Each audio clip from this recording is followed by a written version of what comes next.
Oyakani Yangonde Koko Kisama. Ce n'est pas les magiciens, ce n'est pas les sorciers, ce n'est pas tes oppresseurs, ce n'est pas les pharaons et les rôdés qui a les derniers mots, mais les derniers mots appartiennent à Jésus-Christ de Nazareth. Qui a les derniers mots? L'Éternel a les derniers mots. Oui, qui a les derniers mots? L'Éternel a les derniers mots. Oh, Jéhovah change le mal en bien. Il fait les chemins là où il n'y en a pas. L'Éternel a les derniers mots. Oui, il y a les derniers mots. L'Éternel a les derniers mots. Oui, il y a les derniers mots. L'Éternel a les derniers mots. Oui, Jéhovah change le mal en bien. Il fait les chemins là où il n'y en a pas. L'Éternel a les derniers mots. L'Éternel Dieu a les derniers mots pour ta vie, maman. C'est l'Éternel Dieu qui a les derniers mots pour ta santé, pour ton mariage. C'est lui qui a les derniers mots. Mon Dieu, nankolo, nanolobite, nanotelemite, atelemakamuta suka, alobakamuta suka, nanyakokanga, munokonaye. Nena kwa nile nani kwa effacer oyali ko sala ya ko sala kata bila nazo sakola na butale lo banguna no bakoba ba marche pied place bazala ko cha kal et comme ba escalier ba témoignage ba be bazo pesa contre vila et bongo na adoration ba humiliation na bango et bongo na témoignage maladi ba beta yo et bongo na bongo ni catholique blocage ba beta et bongo na bongo adoration ozala elembo bateya yo na lingoma na bino bateya yo na famille babenga kombo na yo nzambe akingani pakala na nzela ya oyo nyonso basalaki yo mabe lokola Joseph alobaki Dieu a transformé le mal que vous l'avez voulu me faire. L'Éternel a changé en bien. Tinete mabe nyonso bakanaki kosala yo complot nyonso décret nyonso condamnation jugement nyonso bakana ko détruire yo boma yo balia yo baseka yo humilier yo bachola yo. Que l'Éternel de Dieu les change en bien na kati ya boto lelo pour le kuma komona etombama komona échange na ma bandoki banguna na yo bamela champagne te bapina te bakomisa pizo la miso na yo oya bango kilate oya bango basanga te po balango nango. Mais au contraire, délivrance na yo, guérison na yo, élévation na yo, ebongo na matanga na ngambo bangu na yo, na kombo na Yesu Christ Masia. Ba ete, basa eloko te. Liboso nzambe ko aza, les derniers mots lui appartiennent. Ce n'est ni les magistrats, ni les gynécologues, ni chef ya bandoki, ni Hérode, ni Pharaon, ni Goliath, mais les derniers mots appartiennent à celui qui s'appelle l'alpha et l'oméga. Tu es des amis à Salon, pour la monakati à Boutoualelo, place aux affaires Babongo, du Sakoliwana, pour la tena vina, pour la tena ntakuna, nyonso et comme au Bongo, pour la croire de notre Dieu. Dans ma parole, ils sont pas sur les sous-plateaux, quand tu as la Boutoualelo, mon qui vous m'appelle au Koutami à 4 coins du monde, pas de cognos surtout, au Bazakola de Bissou, la Kati, antenne. Il y a radio, la télévision, petit soir, à Canada. Mbotena bino, shalom shalom, na ba obazana kata États-Unis d'Amérique, na Atlanta, Ohio, bandeko nyonso tu, bazolo na biso na Montréal, na Toronto, ba obazana Mississippi, na Japon, ba onos bazana kata Rwanda na Kigali, bana Kisangani Boyomba. Ko azana biso, amchambo, bino kuna na kati ya Kisangani Boyomba, biso kuna na kati ya Rwanda. Botar, bonoite na kati na Luanda place tukutana na kati ya Butolelo tuyotenza azana biso to bana na Paris bana Allemagne bana Londres place biso batukuta biso tuna ba obazolanda biso apata ya Kinshasa tikete mokonzi na biso wasangisi biso azana biso elongo ba obazana kati ya hôpital nkolo na biso azana biso na kati na Afrique du Sud na ba meto hôpital na kati na kati na poto partout ba obazana kati ya boloko na kati ya bokangami na kati ya ba boloko nyonso na Ghana na Angola tikete roko na nkopeza na biso ba obazana boloko na kati ya Grèce bazana boloko na kati ya Turquie na kati ya Maroc nzale mpe na biso azala bino elongo otozala biso na kati ya bota lelo azala biso baso elongo tikete azala biso bongo na kati ya peya lelo a intervenir po na lokuma kombo na ye faveur na nzambe bongo ezala partage na biso baso na kati ya bota lelo mpe tolobi bongo gloire et louange à toi notre Seigneur et Sauveur Jésus-Christ de Nazareth ezaba kombo na biso baso lokola momesano tozwaka bongo ntango ya kozwa bongo maloba na nzambe po ekotisa biso na kati ya losambo na biso comme d'habitude parce que tozwa koloba mikolo nyonso makambo na nzambe oyo ezali bokoko te ezali bonganga te ezali masapo te ezali philosophie te mais c'est la parole de Dieu et la prière nyonso utaka bongo na kati ya maloba na nzambe parce qu'il est écrit na 1 Timothée 4:5 tout est sanctifié par la parole et par la prière bongo maloba tokoyoka na losambo tokosala elongo esantisa nyonso ya milimo na biso ya nzoto na biso ya badomaine nyonso mpe badepartement nyonso na kati ya buto lelo mbeleme lelo tokobondela lisusu lokola tobondelaka tous les jours nzambe na ngolu na ye apesaka biso tous les vendredi basujet ya sika bateme ya sika par sa grâce parce que nzambe na biso azali nzambe multisystème akofungolaka biso mpe miso mikolo na mikolo peme le seigneur mpo tobondelaka surtout pa les révélations tobondelaka kaka bibondela te mais tobondelaka par révélation tant toza kobondela mingi par les révélations sukasuka nzambe asalaka parce que soki oyebi oyo satana asala na kati na vi na yo soki oyebi oyo satana aloba na kati na vi na yo mpe yo bali kobondela na kobondela na baveye bapriere bajeune quel que soit dire yango ekozwa sukasuka nzambe akodébloke situation wana mpe nzambe akopesa solution na problème wana parce que ozobondela bondela te ozobondela na likambo oyo oyebi déjà mais so ozobondela na likambo oyo oyebi te nini basala nini baloba te okoyeba te mpe nini ya kobima mpe ya koanile mpe ya kodétruire oyo esalama ona kobondela kaka bapriere moto bango bapriere inutile bapriere monotone. Quand il y a la prière monotone, quand il y a les prières inutiles, le résultat, nous sommes matakaté. Les résultats, tu vas bandir la caca à zéro caca. Les résultats, de tout ça, comme on a mis colonion, sur bien le Seigneur, ma désolation, ma déception, et cause de la bongo sans fin, parce qu'il est écrit, un peuple sans révélation est un peuple sans fin. Mais les autres qu'on parlait, c'est, les déplacements spirituel ezali moko ya mystère ezali moko na secret na kati ya combat spirituel oyo nzambe na grâce na ye akopesa biso bongo bwana mpe mayele po te bakofungola yango na kati ya botolelo meme le seigneur tomonaka mingi na bandoto ozolota bato bakufa ozomona bacercle baza kobema oyo na bakoko bakufa tata mwasi akufa mama akufa tata camarade moko akufa ozomona elongide de temps ata na kati ya bandoto beaucoup mingi tokanisaka kaka no eza esprit de mort la plupart ezalaka esprit de mort te la plupart ezalaka mpe bato oyo nzambe aza kolinga kopesa yo bongo direte kolakisa okino motu oyo ozomona akufa akumba eloko nosongolo pakala bitumba ozobunda euti apata moto nde moto asala yo mabe moto nde moto akanga yo moto nde aza na origine aza na base ya makambo na yo ya souffrance to ya maladi na yo c'est là où le Seigneur te montre de temps en temps moto wana mais assez akufaki déjà ça n'a rien à voir toujours avec l'esprit de mort quand tu vois les gens décédés tout le temps olobaka ke no eza l'esprit de mort wana kobengana na bengani molimo akufa nzoka nde ezalaka molimo akufa te nzambe azolakisa yo likambo mosusu mais yo ozobondela eloko mosusu pourquoi j'ai parlé récemment nalobaki okokozwa ndoto balakisi yo ndoto omoni motu na ndoto omoni elongi ya motu omoni eloko osongolo pakala na ndoto mpona ozwi ndoto eza révélation te révélation c'est quoi c'est comprendre l'explication ya ndoto wana odécote ndoto oyo omoni odécote likambo oyo omona bandoto odécote pourquoi omoni motu wana bandoto c'est un peu ça qui débloque.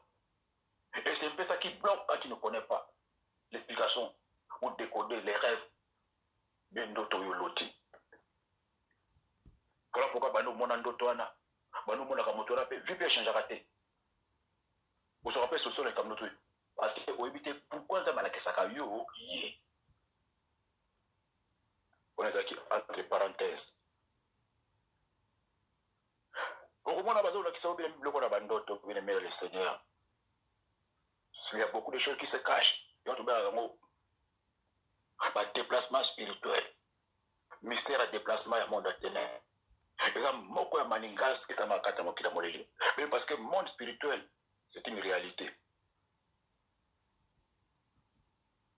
Mais le nous surtout on a kata mokilo. Ou ils allaient physique, ils appellent une partie spirituelle na yango. Donc tout le monde a ka moto. Moto na ame ya moto ils allaient makila. Makila ils allaient ama moto. Bambo appelle baza pe baza pe na ame na bango. Banzete ne pozo mona pe banzete pe appelle ba partie de bango spirituelle, baza une partie spirituelle. Zamba ningi za na pe mais c'est un monde spirituel. Donc vous mona ba déplacer loko na yo nzoto. Ba kumbe on a monde oyo ezali spirituel bien le Seigneur. Et loko ya nzoto na yo ezali bala, ezala mokanda, ezala santé, ezala mbongo na yo soki ba déplacer na kati ya monde spirituel. Ata yo bondeli ndenge nini, ata yo kili ndenge nini, soki oyebite place yango ezali, soki oyebite nini basala pour ba déplacer le kwana, soki oyebite pourquoi ba déplacer le kwana bien mais on a kosala ba prière nil. Mais soki oyebi on a kobondela o ramener les pamboli ola yo ba déplacer et ko ramener. Mais le déplacement spirituel ezali moko na stratégie ya ba sorcier basalaka. Bako capturer eloko moko o ezali physique ba capturer yango spirituellement ba retenir yango na planète songolo pakala, planète invisible, planète spirituelle bébé le Seigneur, place oyo ko komate bako eloko no ba déplacer na planète Lune, na planète Jupiter, na planète Mars. Bako déplacer le kono na planète souterraine. Ba déplacer le kono ba tiongo na Samai. Ba déplacer le kono ba kena na désert ya Kalahari. Mais yo za na Paris. Ba longoli motema banyo, motema mwasi na ba kena ngo na la planète Jupiter. Mais ba kena ngo na Sanza, mais ba bomé na sima mizoto. Ce que yo oza na Paris, yo oza na Londres, et loko oyo ba déplacer ngo na planète mususu soit bakela na planète souterraine okozwa ngo ndenge nini bokukuta na ndenge nini okosimba ngo ndenge nini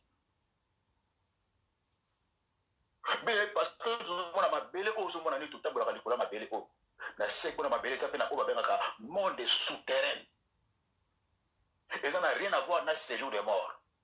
Monde souterrain c'est-à-dire na sa mabele kuna eza mpe na mboka, eza mpe na bato bazalaka, eza na ba esprit, eza mpe na royaume oyo ezalaka kuna na sa mabele soki oyebaka yango te.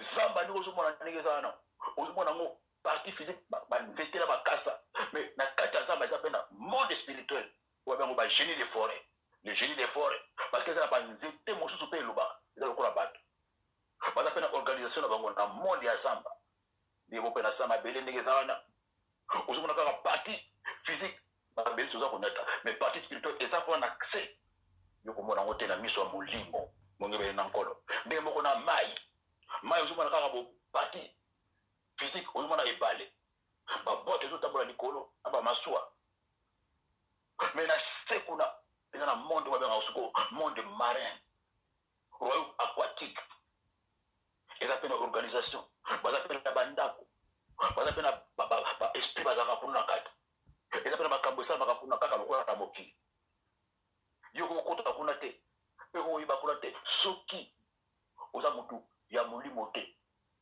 soki oza motu ya domaine wana te koyeba biloko wana te basoloka baza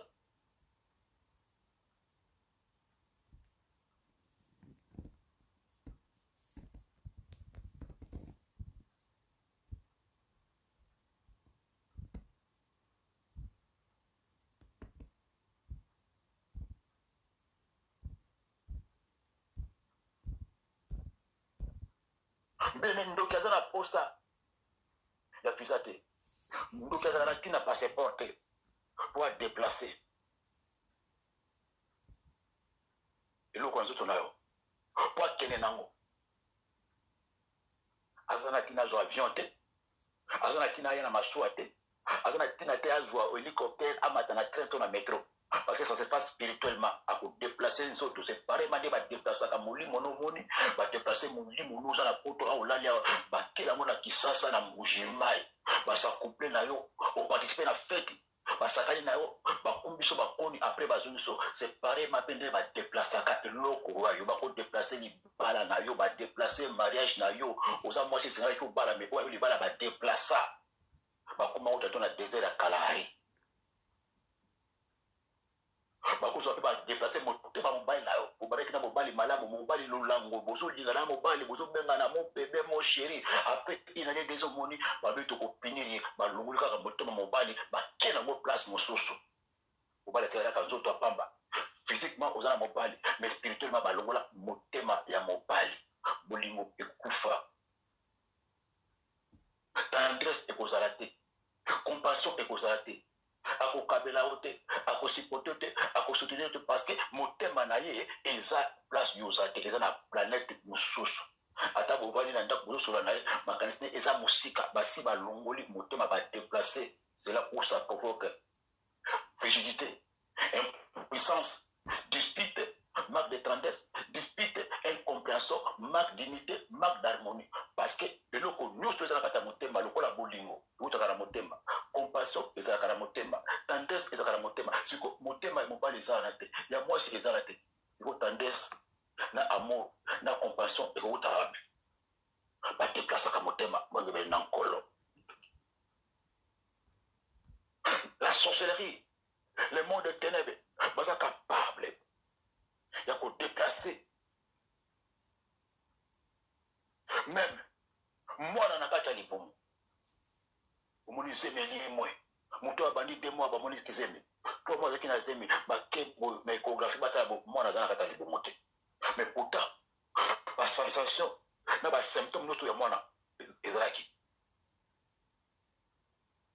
ate deuxième échographie mwana azali te baprie après même 6 mois bakende bobatala mwana azongi parce que baprie esongi mwana mosusu mpe ezalaka siko elimo ya libela soki baprie ya makasi ezali te mwana alimo ya libela balimusi zemi ekekaka ninga na histoire eke na mai bato mpe badéplace mwana bakumbie na momela kuna balongoli matoi ya motu bapese matoi ya nyama baremplace mwana mongole bazwi mwana kitoko bake na ye le déplacement spirituel mon frère ma sœur eza mystère moko oyo bandoki basalaka comprendre eloko moko te soki okoti na kati ya monde oyo te c'est l'un des plus grands secrets na kati ya ministère ya combat spirituel badéplacement spirituel oyebeli na nkolo eza makambo esalamaka eza makambo oyo evandisi bato mingi na kati na ténèbre yango omonaka apres avoir kopesa biso mateya malamu bamessage ya kitoko baprédication ya kitoko ya koencourage biso ya koexhorte biso loko tozalaka na habitude ya kosala yango de temps en temps esenge mpe tozwa ntango ya kovandaka ya korefléchir po nzambe alobela biso alakisa biso qu'est-ce qui ne va pas pourquoi il n'y a pas de solution pourquoi ça ne marche pas lokola mokanda na nzambe eyebisi biso na kati ya proverbe 15-23 combien est agréable une parole dite à propos 15-23 ça veut dire quoi? Combien est agréable une parole qui correspond à la réalité? Combien est agréable un message qui correspond à ce que nous vivons? Parce que la vérité, c'est la parole de Dieu. Et la réalité, c'est ce qui est à notre face. C'est ça que nous avons besoin dans ces temps difficiles où les enfants de Dieu ne comprennent plus rien. Où les enfants de Dieu ne comprennent plus qui dit rien. Qui est qui? Parce que tout le monde a la confusion, c'est quoi? Comme le qui bonganga, et comme le qui charlatan, le qui maraboutage. ils ont besoin de malobana nzambe baza ko rajouter baza ko rectifier ils ont besoin ko bakisa ils ont besoin ko troubler ban nzambe. Mais dans ces moments de la fête, on n'a pas besoin de tous ces débats, de micmacs, de conférences, de séminaires pour ajouter et pour soustraire la parole de Dieu. Pourquoi tous au bambongo, tous au poche, non pas pour gagner banana nzambe, non pas pour les salir. Voilà pourquoi il n'y a plus d'inspiration. Voilà pourquoi il n'y a plus de révélation. Parce que quand Dieu ne va pas donner la révélation pour son peuple. À quoi servira tout le monde si tous ces messages, toutes ces prédications ne parviennent pas à nous donner des réponses adéquates? Les conséquences seront l'immigration.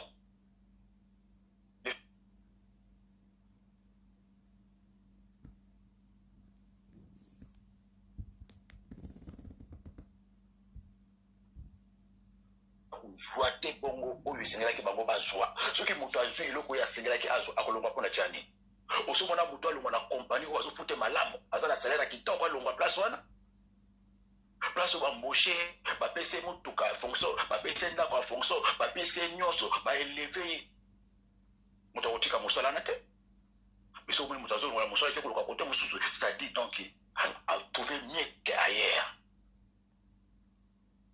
pour ça motema nezokokisama te. Voilà pourquoi en ce temps de la fin, mon frère, ma soeur, essayez les embêter. Installez la vie sur grâce. Bana nzambe mingi batiki kopondela. Bana nzambe mingi barenie foi. Bazoni basute ke nzambe asalaka.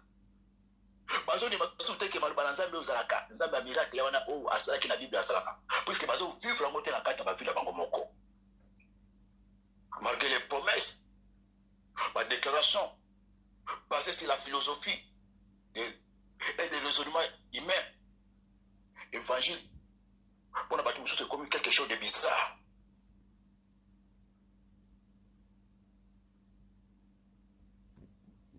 Mais maintenant, le Seigneur, le plus grand ennemi à Bananazam, ils allaient l'ignorance. Ils allaient l'ignorance. Voilà pourquoi nous avons dit et c'est un loba. Le plus grand mystère spirituel qui fait que les peuples ne cherchent à Kolukabo rien, à jeûner rien, à planter rien ne change, à semer rien ne change, à jeûner rien ne change. Pourquoi? Parce que quand il y a des choses qui sont déplacées dans le monde, aux mondes spirituels, donc il y a un colo, ce qui est révélation et ça, au kokota kunate, au kote, au touche quoi, à tes mains, au kote, parce que c'est spirituellement. Donc la Bible, c'est comme ça, depuis le temps de Jean-Baptiste, le royaume des cieux a été forcé.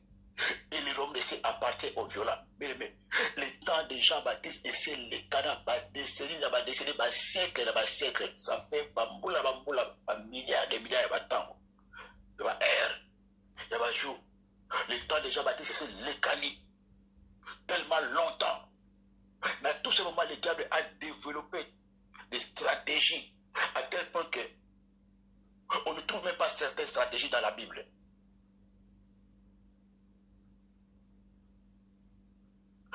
Parce que la Bible elle-même contient des choses cachées et profondes. Seuls les Saint-Esprit peuvent décoder. Ni la théologie, ni la formation biblique ne peut décoder des choses cachées et profondes de la Bible. Quand la Bible dit les choses cachées, les choses profondes, c'est clair. Parce que la Bible, la Bible, la Bible, au fond, malgré que vous mais na caché lango za na biloko ezali renfermé, biloko ezali caché, makambo ezali caché na kacha Bible wana. Beaucoup tu as quoi bangote. Beaucoup la mukwana nzambe na 1 Corinthiens chapitre 2, verset 9. 1 Corinthiens, chapitre 2, verset 9. Mais comme il est écrit, ce que l'œil n'a pas vu, ce que l'oreille n'a pas entendu, ce qui n'est pas monté au cœur de l'homme, Dieu l'a préparé pour ceux qui l'aiment. Bien le Seigneur. Makamusu matani na motema ya moto. Nina makalisa moto. Nzambe a préparé vous pour abongisa mo pona ba oyo balinga kai. Et il donne ça par révélation. Il donne ça comme un don. Comme expérience. Pour qu'on sunga, pour qu'on édifier, pour qu'on orienter, pour qu'on sache la tango ya suka. Même la vie elle-même renferme les mystères. C'est l'expérience et les dons de discernement. Et vous pouvez débiso pour te comprendre. Un ministère caché. Makamuza ko batama. Mais Nzamba zaka responsable à la souffrance d'Abisote. Responsable de la souffrance d'Abiso. Les alliés Bongo. Autobengi. Ignorance de l'aimer le Seigneur. Yango les akosala musala. Nous avons mis dans la carte de stationnement. Parce que nous allons comprendre que Nini et Salama, Nini et l'Obama, auto que nous kota à Mosindo. Bien aimé. Oh, non, c'est toujours un déplacement spirituel. So, Salami Mouenge Benankolo. On comprend Nini et l'Obama qui, Nini et Salama qui tombent comme on là, bien le Seigneur, pour récupérer qu'on soit pour union sur quelque chose à sansa quelque chose à sama banga parce que bien la sorcellerie va s'appeler à pouvoir au bengi pouvoir anti-prière protection anti-prière attends au bon de l'ocomon à bangote parce que va s'appeler à lié caché va lié secret va s'appeler à protection va s'appeler à bouclier on peut permettre yo identifier bangote à tous au bon de là, à tous au tinda kaje, à tous au tinda ba pompe. Et aussi ma bangote. Parce que yo ko batte place bango bazali. O ko batte ni les états pour protéger bango. Donc au tinda bango bazo sekayo. Parce que quand le diable vole, c'est pas pour te redonner. Quand le diable a déplacé l'eau qu'on a, a joué l'eau qu'on a bien bien enseigné, à la intention, même idée aux hommes, c'est la bonne chose. On nous suit à Otolio, on nous suit à déplacer, on a yé, et comme il y a yé, et comme il y a partenaire, il y a la candidate. Dans la sorcellerie, ils ont la capacité de déplacer la bénédiction. Ils ont la capacité de déplacer miracle. Ils ont déplacer âme. Ils ont la mingi. Va déplacer même ovulation. Il y a moi aussi.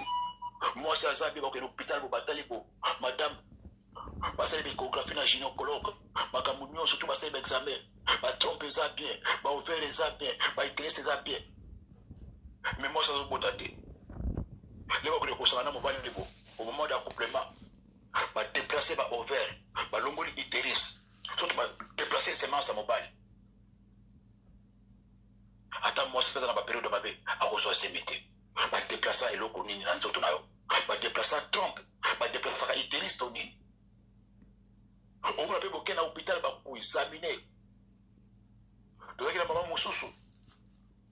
Il va opérer. Il y a mardi. Il y a lundi. Il y a surtout. Il faut faire l'opération à kyste. Et comme un hôpital, il y a maman qui a fait tout. Dans le bloc opératoire, il y a kyste place. Il y a qui l'ont mis. Il y a kyste est libre. Mais pourtant, il y a photo. Nous sommes dans la radio. Il aime tout. Ils sont en place. Mais pas sous qu'est-ce qu'on a dit? Bah, l'imouchon, bah, déplaçons la bonne dose. Le diable est capable de déplacer même population. Le diable est capable de déplacer même CV là-haut. Ou d'un CV quelque part. Ou d'un biloko quelque part. Mikanda quelque part. Bah, dossier même, bah, document d'ambassade, bah, dossier Mukanda. Ou d'un la préfecture. Le diable est capable de déplacer à titre et ça physiquement, il s'en a un bureau à préfet. Physiquement, il y a un bureau à directeur, mais spirituellement, il va déplacer à CV. Au bout de 4 mois, 1 année, 2 ans, pourquoi? Déplacement, le mystère du déplacement spirituel. Il va déplacer. Il va capable de déplacer même. Passeport, même visa en plein aéroport. n'importe aéroport, bah longo, il va déplacer l'eau. On raté voyage. Combien la sorcellerie est capable? Il y a qu'à déplacer. Il y a qu'à opérer dans les signes naturels.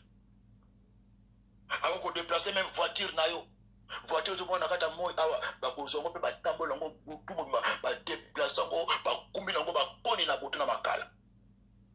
Ba ko déplacer loko moko na soto bénéficiaire ba jango ba chango na kati ya munoko ya nyama.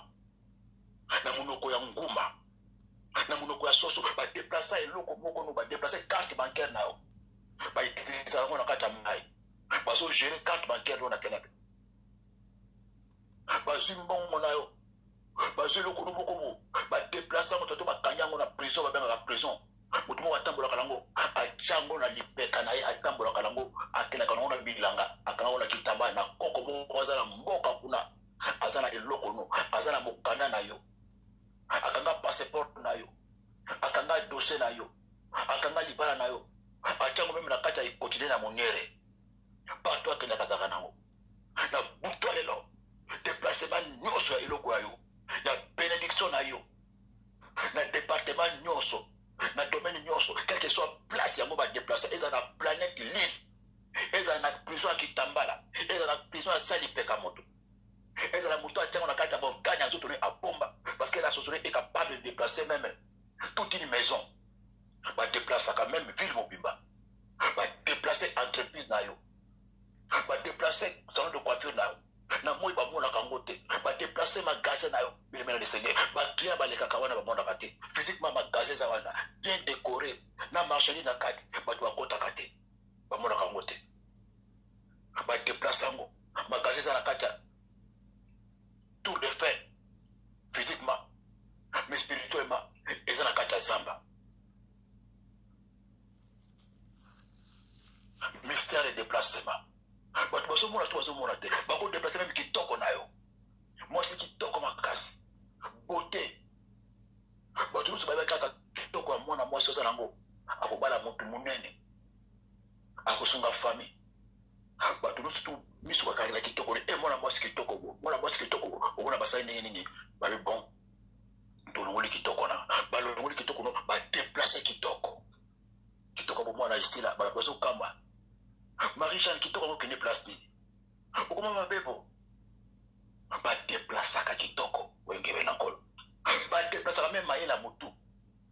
Ba komona mona mayele les premiers tout le temps so bimaka ka mona so kende babe OK. Ba kasali nini? Ba déplacer mayela mona ba longoli mayela mwana mayela comme momeli. Mona mayela côté na groupe bana bandibu na ba malien. Mona mayela comme côté ka drogue na balabala. Mona mayela komi portier. Mona mayela komi voyou. La plupart des bana ozu mona balabala ozu mona ba jeune garçon ba jeune fille ozu mona ba sala ba crime babala. Baza bato ya minene. Baza ba nakata bango za ba docteur. Nakata bango za ina ba professeur. Nakata bango za ba ya ba kala ka minene ba mona même ba za ndubu ozu mona.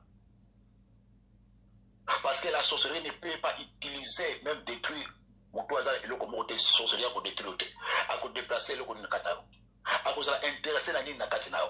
Et il s'intéresse quand la bateau va dans la étoile, bateau va benga, bateau va dans la Makamaki, toko la kati, bangon de Bazua, Kabango va déplacer, le Kolabango va Kenango, la monte, Moussou, va conseiller la mot. Mon toit la bombe Moïboé. Va déplacer Maël, moi la commisoba, moi la commis Moboulou, moi la Kimindaku. Nani a déplacé Maël bana nayo. Même si vous punir les caca. Bana nyoso, bana bango, bana mona liboso, kino mona suka bango nyoso. C'est ce qui est dans la prière. Bango déplacer même église. Bango mona kamote. Le déplacement spirituel, oh mon frère, ma soeur, c'est une réalité. Dans le monde spirituel, ba mystère pour les alliés, ba jongo ba tona katali bumangumba, ba jongo ba tona katali bumangando. bazongo bato na place moko oyo kotela kocomprendre te physiquement mais eloko wana ezali na kati ya molili na kati ya bondoki bapesango na libumu ya nguma bapesango na libumu ya nyama na libumu ya chaku na libumu ya ndeke ekoti na kati evandi yo kona koluka kopeta moto koluka kolela moto na to na pokwa nzoka nde eloko ezali déplacé na monde oyo na miso komona yango te mais eza na kati ya mokili ya molili na kati ya mokili ya bondoki eloko wana evandi bilemela le Seigneur batiango na libumu ya nini eloko nu eza na libumu ya nani eloko nu ya nzoto ezaka na libumu ya nini eloko nu badeplasa eza place wapi bilemela le Seigneur na moto lelo nzambe alokalize Mulungu Santo alokalize Mulungu Santo asunga yo bilemela le Seigneur toto kobondela na moto lelo eloko oyo nyonso badeplasa eloko oyo nyonso babomba eloko oyo nyonso bakanga na buta lelo esengeli epima na buta lelo esengeli emona bien le Seigneur. C'est pourquoi la Bible nous dit bien le Seigneur, parce que tout ce que nous vous prêchons bien aimés, c'est tout dans la Bible. La Bible nous dit dans Kata Mokanda, il y a Job 20 chapitre 15 Job chapitre 20 verset 15 à Kotanga Bongo. Il a englouti des richesses, il les vomira, Dieu les chassera de son ventre. Pour engloutir les richesses nayo, mais là on a kata lipumu ya moto. Et là batu musu bazana de na kati na ye azana eloko oyo atambola kala ngo ezana lipumu na ye. Soki batia na lipumu nyama te ya nguma te. Ya kokodi te donc ngumona mama na lipumu na ezana bambongo bana na ye. Ezana mabala bana na ye. Atambola kala ngo ezana kata lipumu na ye. Ezana ba oyo sukuma doki ti akokufa. Akokena biloko ya kangaki na lipumu na ye. Akena mabala bana na ye nyonso. Akena mikalabe mais soki mutu akufi na mokanda oya yo akanga okotika na kata poto sans papier toute la vie jusqu'à la mort okozwa sur papier te. Soki mutu akufa na libala na yo na libumu na ye. Soki mutu akufa na kobota na libumu na yo. Mais cette nuit je proclame, je prophétise dans le nom de Jésus, quel que soit année ya kufa, quel que soit tombe na ye na suka ya moka. Oh nyonso kufa na kati ya libumu na ye bakunda ye na kopota na yo bakunda ye na libala na yo bakunda ye na mokanda na yo bakunda na eloko ya nzoto na yo agiraki alobi kilo na suka akanga botema atika te asala repentance te na botolela par la puissance de la parole de Dieu il engloutira il a englouti il vomira akosanza yango oza na kati ya libumu na ye c'était que bukana na botalelo tombe ko bazana na botalelo nyoso imela ma ezala koko ba kokolo ou amela ko abana nyoso mibali ou amela na semence ou akeneza na matrice na tombe na yo cette nuit je prophétise par la puissance de la parole de Dieu. Il a englouti tes matrices, il a englouti tes finances, il a englouti tes papiers, il a englouti les travaux de tes enfants. Cette nuit il les engloutit tout bébé. Il les vomira au nom sauté à joie qui a melaki ou à valaki à qu'on vomira mon aboutoira. Dieu les chassera de son ventre. La puissance de la parole, la main du Très-Haut, le paix de Dieu descendra, va éventrer. Maboumeko pasuka la boutoile là. Mabouma babouwa. Mabouma bakoko bakufa. Liboumouya taureau. Liboumou ya crocodile, liboumou ya éléphant, oyo mona kala bandoto, oyo nyoso ba déplaça, oyo ba kumba na sanza, oyo ba déplaça, ba kumba na Jupiter, oyo ba déplaça na sema banga, oyo ba déplaça na semai, ezala ka protégé, ezala ka surveillé par des crocodiles, ba crocodile, oyo ba bokesede, ba ngumba, ezala ba déplaça ba kumba mona boya maluko, na boya njili, cette nuit, quel que soit l'endroit, ezala ba kumba na rond-point victoire ba déplacer ngo ezala kakunda ezala kata mai ya luosi na butwalelo la main de l'Éternel Dieu d'Israël et kokita kuna et kokota kuna. Les mains des méchants seront brisées cette nuit comme il était écrit dans kata mokanda ya psaume 37-17 parce que l'Éternel Dieu est avec nous na butwalelo bien le Seigneur. va déplacer nini bilemelese. Mukando Zuluka, ils sont quelque part. Mobala Kimandako, Motemane, ils sont quelque part. Va déplacer Motema Mobile. Otela Posa Bamba, soit Mobala Kimandako. Va déplacer Mitema Bana, Bana Kimandako. Bana Balinga Kaote, Bana Bakabela Kaote, Bana Tosa Kaote, parce que Mitema Longo, et ça, ils sous-soutent Nabango et Longo. Bien le Seigneur. Le déplacement, bien aimé. Mais le Seigneur, Makambo Ozoka, le Kozoka déplacement, le Monarme Batama Boma, ou Boma Motali Boma, donc déplacer Motunae. Sur la Micolona sans ébimi, Abanicolo Bilobaloba, sur la zone où on a tout à la sans akala, ou on a Batama Bomate, Bouquet Moka mis sur les colas au temps, le Coazo Tanga, à la Canicolo, parce que Moulibunae, Amna, esprit la combien on a sans. Oh merci, ça a été Dieu. Sur le sans ébimi. Ça c'est ce que Bima Kamone Pandé. Ata yundo uzana. So vous avez maladie moko boy, vous avez problème moko boy, vous avez situation moko boy. Et là tout le temps quand qui sans ébimi, yeba que affaire ezakuna à partir de la planète. Sans ça. L'ennemi a réussi à capturer quelque chose dans ta vie.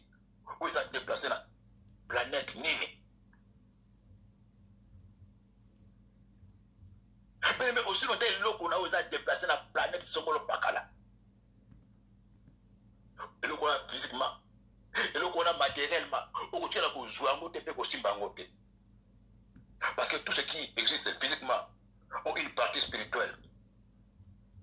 Et l'ennemi se voit capturer une partie spirituelle, c'est fini. Physiquement, vous avez le quoi naté. Et ça la lit pas là, soit spirituellement, physiquement, vous avez la raté. Kobota soba kanyango spirituellement, physiquement au kutika la kape kobota te. Musala soba kanyango spirituellement, physiquement pe kuzoka musala te. Soba kanyi diplôme na, ba kanyi permis de conduire na. Spirituellement, physiquement ato sali ba code ya ndenge na ndenge okuzoka mote, monge bele na nkolo.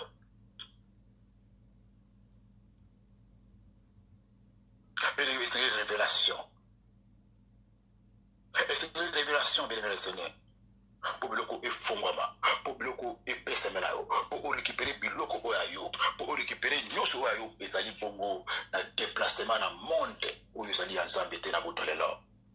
Makambo sala makambo ngebe na nkolo. Soki Nzambe afongoli yo te, soki Nzambe akotisi yo te na kati ya monde oyo. Si ça se on traverser.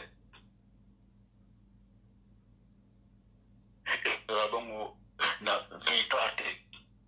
Si vous avez une révélation de mon côté, concernant la situation, on a bon de la même le mouton a bon de la bonne la quelle que soit l'origine, quel que soit le titre, ce qui a une orientation, ce qui a une révélation, même si c'est l'ensemble tout d'abord. Si on a une révélation, un problème là, on a bon de la moi qui est en col. Comme moi, je ne me fatigue pas à prier pour quelqu'un quand je n'ai pas une révélation précise.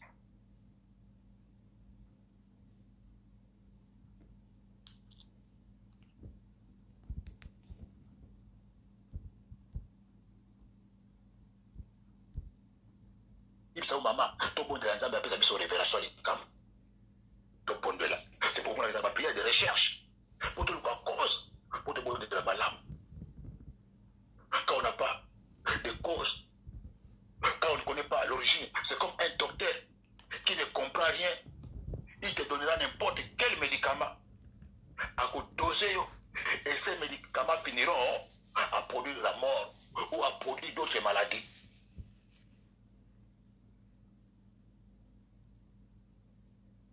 Mais quand tu monde aux autres mondes, makamu mingi tu dois vivre. Et tout ça en Zambie. À l'obéla kabiso. Et aussi dans la révélation. Tout ça, la temps où on n'a pas le temps à perdre de le Seigneur. Et c'est tout ça, tant qu'on comprend les modes d'opération, le mode opératoire, la stratégie à diable pour te produire ma lame. Les paroles seules ne suffisent pas.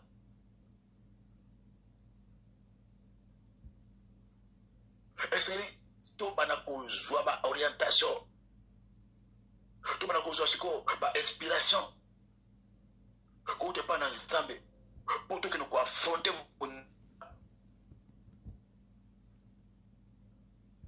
si nous devons réciter, tu vas jouer au diable à Zubiso. Tu es la bouteille, on a pour sacola. On est que la banguna n'a pas yéré banalelo. On est que la banguna n'a pas mbango. On est que la banguna n'a pas connaissance et n'a pas stratégie. Diable à l'équilibre au maïle et la stratégie, ça fait longtemps. Zambé a fongolayo.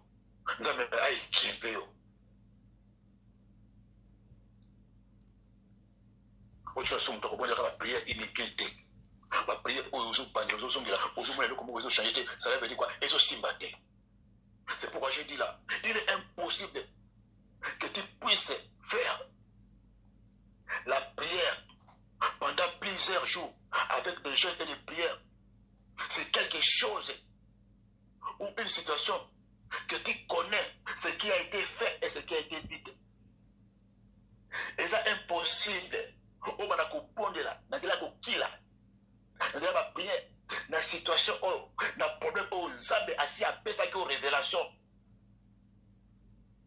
Aux autres gênés, sans que on soit déblocage, sans que on soit solution, à moins que vous soyez dans la somme, à moins que vous soyez hors la volonté de Dieu, à moins que tantôt vous avez la sanctification, à moins que tantôt que vous avez la repentance malamouté, ou bien vous avez la condimation. Mais quand tu as la sanctification, tu as la foi, tu as fait bonne repentance et que tu puisses la révélation, quel que soit le temps, mon frère, quel que soit le temps, ma sœur, l'ennemi va céder, l'ennemi va libérer, la situation va se débloquer parce que tu pries avec révélation, parce que tu connais ce qui a été fait, ce qui a été dit, tu sauras comment prier, tu sauras comment récupérer, tu sauras comment ramener. Tu sauras comment arracher, tu sauras comment abattre. Parce que tu connais. Quand on ne connaît pas bien le Seigneur, tu prieras sur quoi et tu prieras comment. Voilà pourquoi nous avons besoin de la révélation. Et la révélation n'est pas donnée à tout le monde. La révélation n'est donnée qu'aux humbles. Mais aux madame, je connais tout. Aux hommes, je connais tout. Mon frère, ma soeur, l'Éternel ne te donnera jamais la révélation. Aux hommes, la révélation. Aux la révélation, bien aimé le Seigneur. Oui, toi tu connais tout. Aux la révélation. Quand tu es humble, la révélation est donnée aux humbles. Les hommes d'ici, l'homme d'ici, ils ont pour la c'est pour les petits enfants. Tout le qui dit ça. Toujours connaissance. Personne n'est monopole de la connaissance. On connaît tous en partie. Donc, nous avons la particularité là. Nous avons ça pour compléter dans le corps de Christ. C'est ce que moi j'apporte. On a apporté tout ça ici pour nous consommer dans les âmes. Tout ça ici pour la libérer. Parce que autres choses, les âmes pour la bisoter, mais pour sauver les âmes et pour gagner l'homme des ténèbres.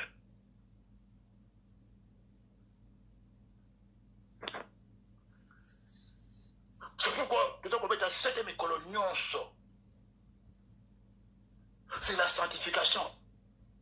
C'est la bonne repentance. C'est la nouvelle naissance.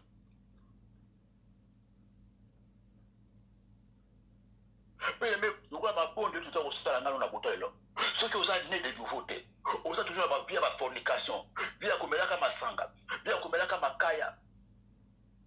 Via Nyamuna no Boma de Tébé, mais prière oyo bébé. Et aussi banaote, et qu'on risque et balukerayo. La vérité est bonne à dire.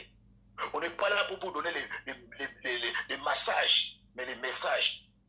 On n'est pas là pour vous caresser, pour vous faire des offrandes. Mais on doit dire la vérité, parce que vous en avez responsabilité, mon nom n'est pas un ensemble. Et il y a des cas, nous devons enseigner Bisso, pour enseigner Bino. Nous qui enseignons, nous serons jugés sévèrement.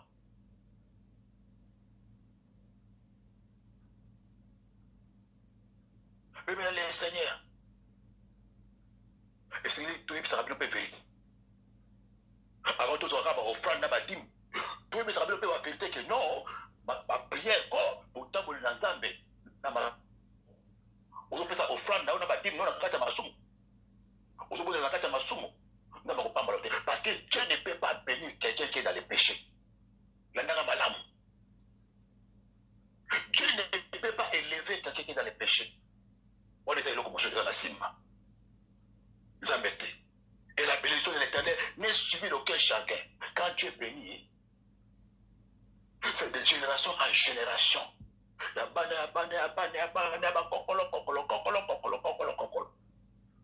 Ok, mais si vous voulez après c'est que ça ne venait pas de Dieu. La vérité est dure, mais c'est ça qui est le chemin. Et dur à digérer, mais c'est ça qui va nous guérir. C'est comme le comprimé amer. C'est le plus souvent qui guérit.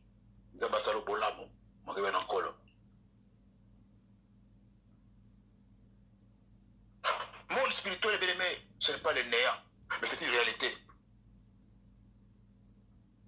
Tout ce que vous n'avez pas dit, na musulite mena milimo oya bokesene monge be ya tutu bona même na kata butu ba déplacer molimo papa oya mama o ba kumbi ngo na kata mokili mosusu ba sangani na mutu oyo na mama o na papa o na butu mena tongo pe o senti na nzoto no kino o sangana kina mwasi na mobile ba effet kaka lokole sala baki na physique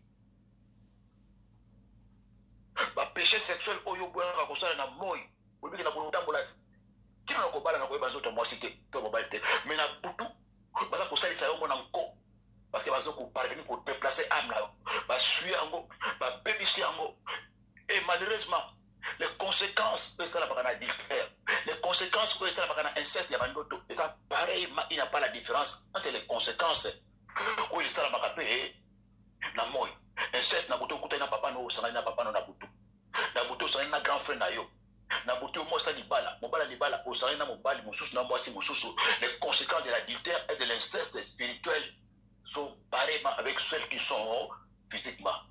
Tu verras les conséquences matérielles, finances, maladies, échecs, destruction même et onction. La vérité est bonne à dire. On ressenti que ma cambo est changé. Voilà pourquoi tu verras tant que nous supposons que ça la repentance na tongo. Il y a qu'on briser, il y a qu'on détruire, mais que ça va dans le spirituel. Mais qu'on anéantir par la puissance qui est dans le sang de Jésus-Christ. Qu'on détruit, qu'on annule, qu'on pèle la maquille, mais c'est à place opération sur la maquille. Qu'on pèle la maquille, mais c'est à place activité qui peut faire ça. Ça, les sorciers n'aiment pas ça. L'âme la plus puissante, la repentance, l'épuisement, la destruction des œuvres des ténèbres, c'est dans le sang.